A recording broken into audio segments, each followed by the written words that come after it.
Kami ang boses ng masa, hindi natatakot. Katotohanan lang, di kami nalulunod. Walang bahid ng sismis, lahat ay totoo.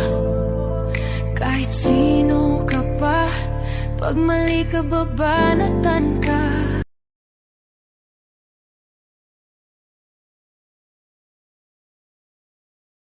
Hello, magandang umaga, magandang tanghali, magandang gabi po. Nagbabalik po inyong lingkod, Deo Durano TV 2.0.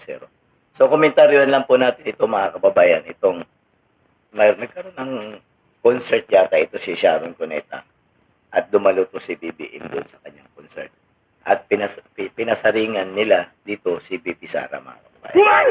Pakinggan lang po natin si Sharon Cuneta mga kababayan. There's something I do not like about your presidency, though. There's something I do not like about you being Mr. President and Madam being Madam First Lady. I think it's the fact that I miss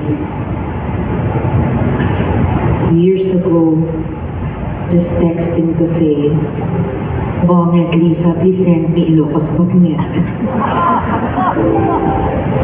You never fail to do that. Mr. President, this is for you. Madam First Lady, this is for you, especially the first song. This is what you requested for. I'm happy to be here, sir. And sir, I have only one Vice President there. My date tonight.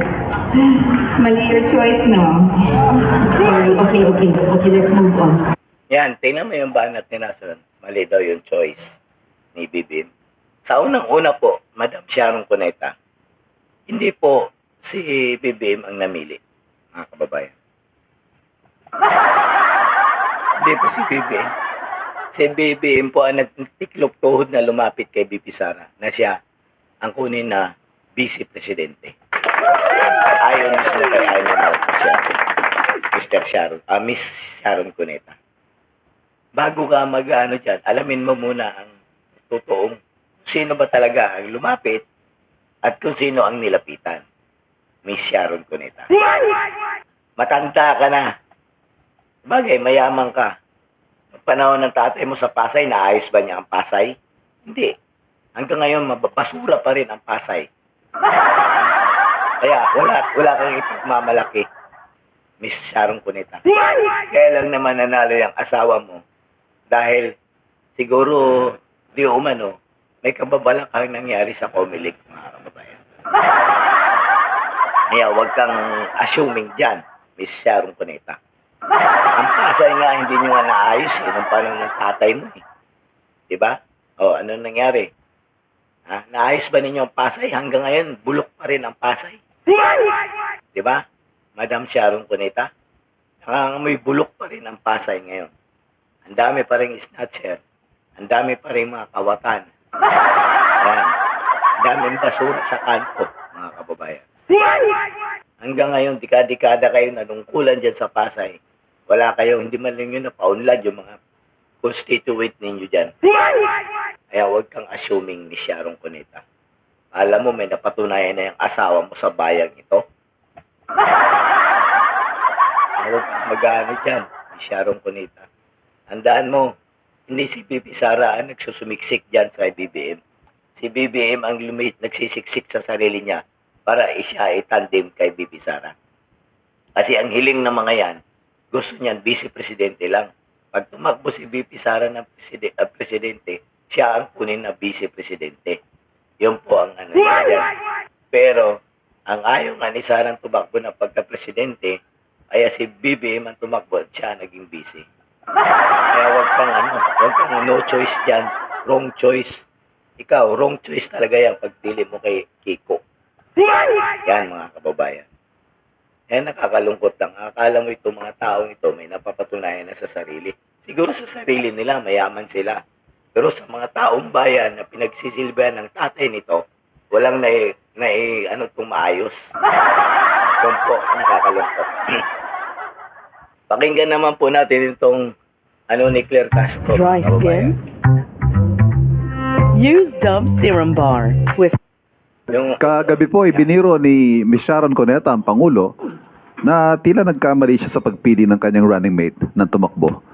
What did the President have to say about that? Sa tingin nga ba ng Pangulo ay nagkamali siya sa pagpili ng running mate? Kung yun po ang opinyon ni Ate Shawi, ni Ms. Sharon Cuneta, at malamang karamihan sa ating mga kababayan ay yan din po ang nararamdaman. So opinion po yun ni Ms. Sharon Cuneta at nakita po natin na napangiti lamang ang ating Pangulo. At wala ho siyang binanggit na anuman, pag-agree or pag-disagree doon sa statement na yun. Wala po, nagandahan lamang po siya sa awiting but bituing, walang ningning. ulo. Salamat po. Ulangot ka ba? Ulangot ka ba, Madam Claire Castro? Ha? Hindi ka, ulangot ka ba? Paano nagandahan? Sige nga. Paano nagandahan si BBM sa kantang bituing walang kasi wala na silang ningning, mga kababayan. Ubus na ang kanilang ningning ngayon, mga kababayan. Yun ang katotohanan. Yan. At tingin mo kaya makakatulong nakatulong si BP Sara ang nakatulong kay BBM, mga kababayan. Masama ang pakiramdam natin, mga kababayan. Kaya pasensya na po kayo. Yan po ang Pero sa Pasay, wala nagawa ang mga kuneta sa Pasay. Hindi man lang napaunlad ang Pasay, mga kababayan. Yan ang nakakalungkot. Okay. Hanggang dito na lang po muna ako, mga kababayan. Lambing naman po ng like, share, and subscribe po to my YouTube channel. Leo Durano TV 2.0. God save the Philippines. Kami ang boses ng masa, hindi natatakot. Katotohanan lang, di kami nalulunod. Walang bahid ng sismis, lahat ay totoo. Kahit sino ka pa, pag mali ka babanatan ka. Walang pinipili kulay, wala kaming kinikilingan. Basta para sa bayan, kami lalaban. Pagdama palakpakan, pag mali banatan. Di matitinag, di matatakot, para sa bayan tuloy ang sigaw. Sa harap ng kamera, walang halong takot. Mga baluktot, lahat kayo'y tutumba. Ang hustisya at totoo, yun lang ang mahalaga. Kahit sinong harang, di kami matitinag.